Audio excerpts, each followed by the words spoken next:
Assalamualaikum warahmatullahi wabarakatuh. Innal hamdalillah nahmaduhu wa nasta'inuhu wa nastaghfiruh wa na'udzu billahi min shururi anfusina wa sayyiati a'malina may yahdihillahu fala mudilla lahu wa may yudlil fala hadiyalah. Asyhadu an la ilaha illallah wahdahu la syarikalah wa asyhadu anna Muhammadan 'abduhu wa rasuluhu amma ba'd. Alhamdulillah, di kesempatan yang berbahagia ini kita bersama-sama mengisi waktu kita, membekali diri kita dengan satu hal yang paling istimewa dalam kehidupan umat manusia, yaitu hidayah dari Allah Subhanahu wa taala.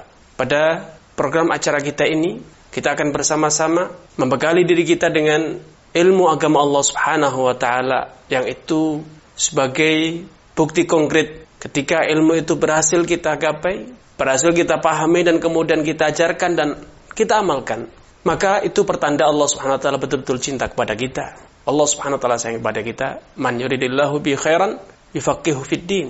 Siapapun yang Allah kehendaki untuk mendapatkan kebaikan. Khairan di sini dalam bahasa Arab menggunakan kata nakirah, kata yang tidak beralif dan berlam. Kemudian kata ini terletak pada jumlah syartiyah, pada redaksi satu prasyarat. Barang siapa, kata-kata man itu adalah huruf syarat, maka ini memberikan arti yang sangat umum. Kebaikan dunia akhirat, kebaikan dalam harta, kebaikan dalam kehidupan dan lain sebagainya. Siapapun yang Allah kehendaki untuk mendapatkan segala bentuk kebaikan, Allah akan berikan dia kefakihan dalam agama. Kalau Anda sebagai seorang kepala rumah tangga, Anda menjadi kepala rumah tangga yang baik bila Anda menguasai ilmu agama. Anda menjadi seorang masyarakat, rakyat, Anda akan menjadi rakyat yang baik kalau Anda menguasai ilmu agama. Kalau Anda sebagai seorang pedagang pun demikian, Anda menjadi pedagang yang baik, pedagang yang senantiasa mendapatkan kebaikan, mendapatkan petunjuk untuk berhasil menggapai kebaikan dalam perdagangan Anda bila Anda menguasai ilmu.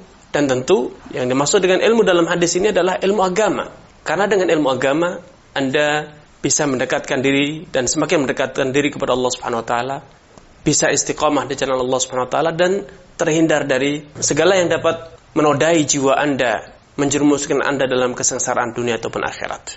Pada rangkaian silsilah program acara kita ini, saya akan menghadirkan satu tema, yaitu tentang muamalah, seluk-beluk hukum syariat dalam perdagangan.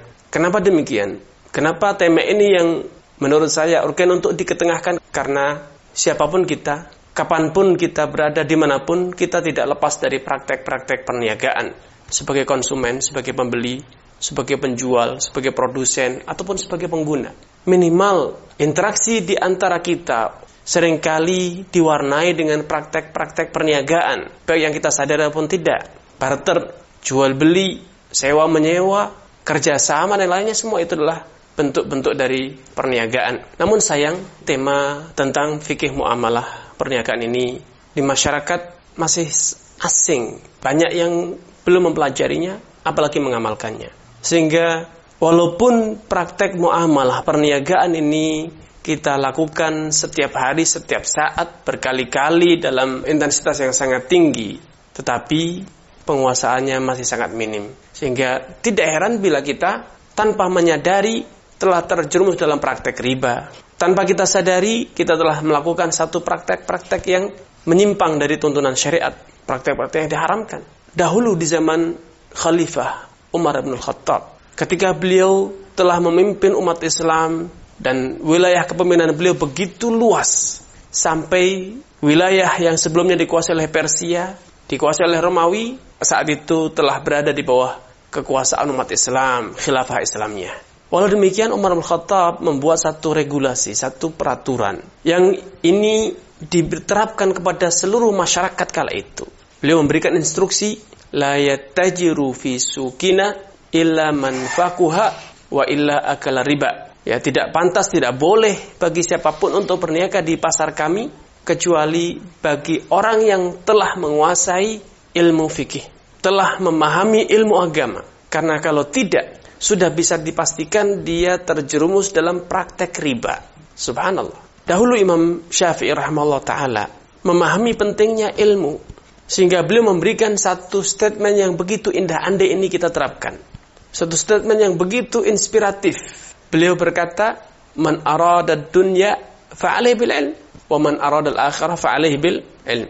siapapun yang ingin mendapatkan kebahagiaan sukses di dunia, dia harus menguasai ilmu. Dan siapapun yang ingin menggapai sukses di akhirat, dia juga harus menguasai ilmu. Kalau kita aplikasikan dalam kehidupan kita, maka sederhananya kita akan bisa berkata, siapapun yang ingin berdagang, siapapun yang ingin membeli, siapapun yang ingin menjual, siapapun yang ingin memproduksi, maka hendaknya dia terlebih dahulu menguasai ilmunya agar tidak memproduksi yang haram, agar tidak membeli yang haram, tidak menjual dengan cara-cara yang haram. Nampaknya pernyataan dari Imam Syafi'i ini kemudian digubah oleh Al-Imam Al-Bukhari dengan redaksi yang lebih simple dan lebih tegas. Beliau mengatakan dalam salah satu judul kitab beliau mengatakan bab al-ilmu qabla al-qawli wal amal. Bab penjelasan wajibnya kita berilmu terlebih dahulu sebelum kita berkata-kata, berstatement, membuat satu pernyataan, dan juga al-amal sebelum kita melakukan satu tindakan, satu aksi. Karenanya saya mengajak Anda sekalian pada kesempatan ini untuk bersama-sama dimulai dari saat ini dan beberapa waktu ke depan kita akan bersama-sama mengkaji fikih muamalah. Ini yang bisa kita sampaikan pada sesi kali ini. Kurang dan lebihnya mohon maaf. Billahi taufiq wal hidayah. Sampai jumpa dalam kesempatan. Wassalamualaikum warahmatullahi wabarakatuh.